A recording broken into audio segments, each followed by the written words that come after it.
Now here you see, today we will be dealing with excretion. So the word excretion means removal of harmful metabolic waste. So removal of harmful metabolic waste is known as excretion.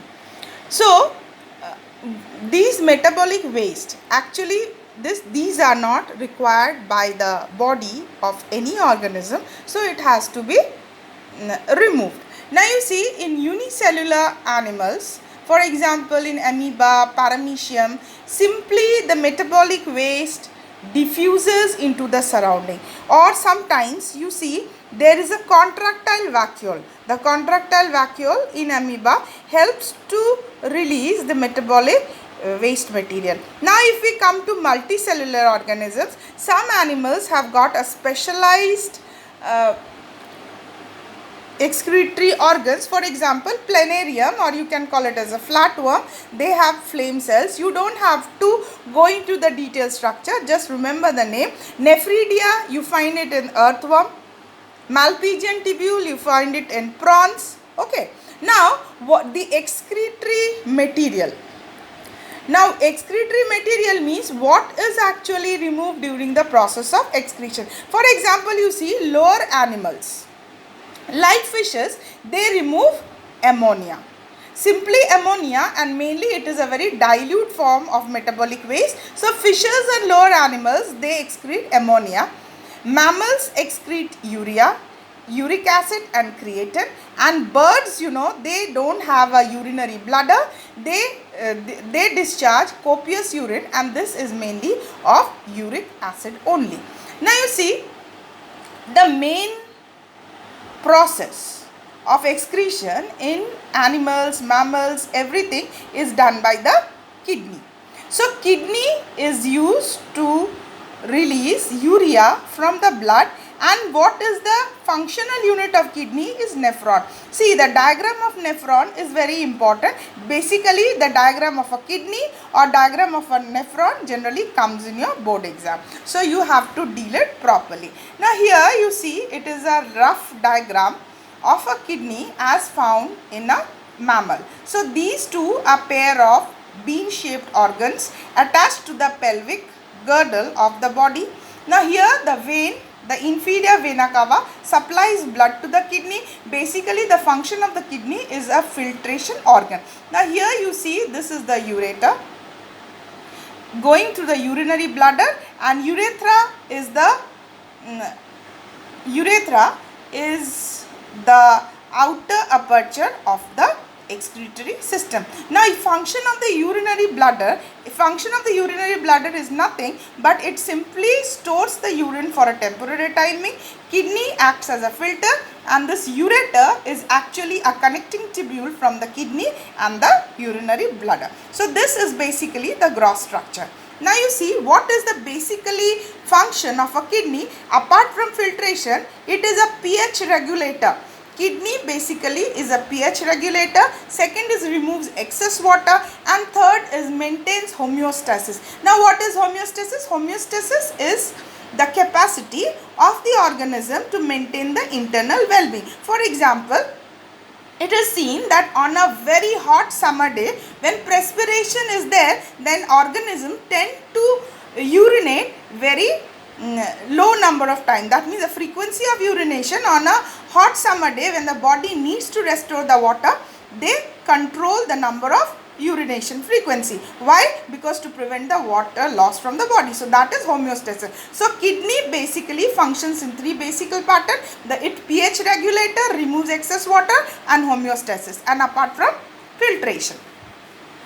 Now here I'll give you the diagrams along with my notes, but here you have to see that this is basically a structure, a rough diagram of a nephron. And nephron basically, it has three units. One is the glomerulus, the Bowman's capsule, the convoluting tubule, and here it is the collecting duct. And if you cut the transverse section of the kidney, you find this kidney is an outer cortex, the inner medulla, you see the renal papilla, and here it is a funnel shaped cavity that takes the water down to the urinary bladder. Now you see, the structure of the nephron is this.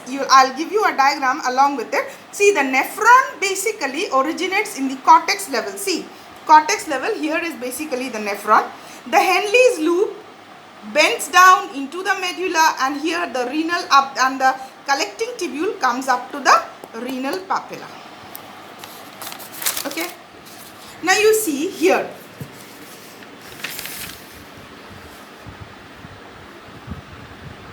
Here you see, here you have a gross diagram of glomerulus, the Bowman's capsule, the distal convoluting tubule and the collecting tubule. Now see, you can see these blue lines.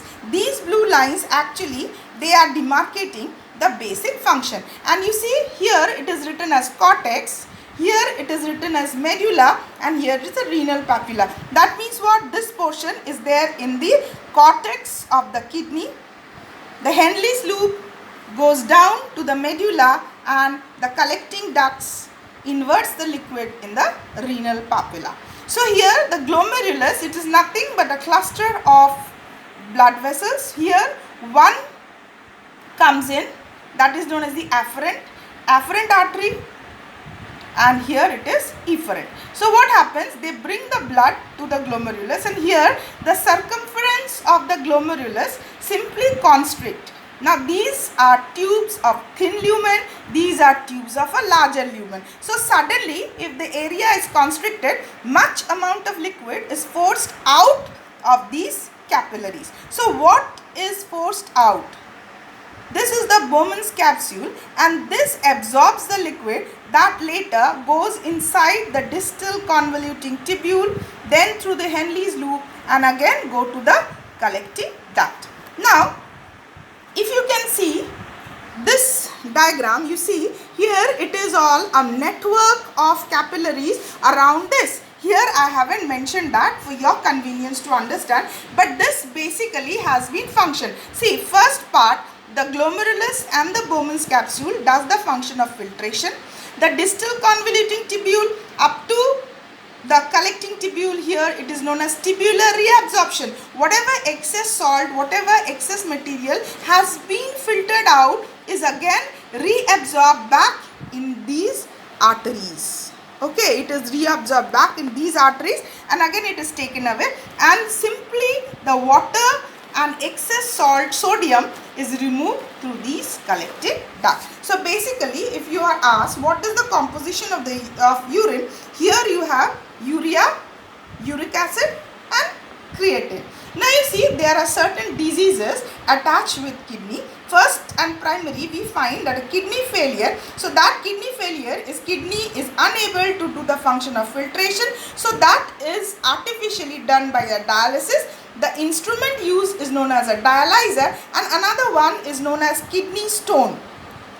Okay. Another disease is known as a kidney stones, and basically that can be removed by surgery. Now with this we come to animals, and now here you see the plants. Plants basically has a very little form of excretion, and that is mainly some of them are beyond your syllabus. You just have to know the names. See, plants excrete through minute opening at the stem, that is known as hydrathodes, and at the tip of the leaf, that is known as guttation. On a hot summer day, water transpires, and sometimes excess water is removed just like that from the tip of the leaf, and that is known as guttation. And basically in plants, some of them known as gums, resin, latex. Now these are also excretory products or metabolic waste that is not useful to the plant, but we may find it very useful. For example, latex. What is latex? Rubber. Rubber, basically the plant does not need the rubber, but it is we who take the latex and use it for a commercial use and make it rubber. Resins, paints and tarpaulin oil. Have you heard of it? Now these are resins, and gums are very sticky material, and they have got medicinal value as well as commercial value. Now certain waste material of the plant is stored in barks and woods. For example, a tannin. Have you heard of a heartwood? In the center part of the wood, that is dark in color, stores tannin. What is tannin? Tannin is a commercial chemical that is used for tanning of leather. That means what? Leather transforms into a solid form when it is given to tannin. So you just have to know the names of the excretory product, and that rounds up the syllabus.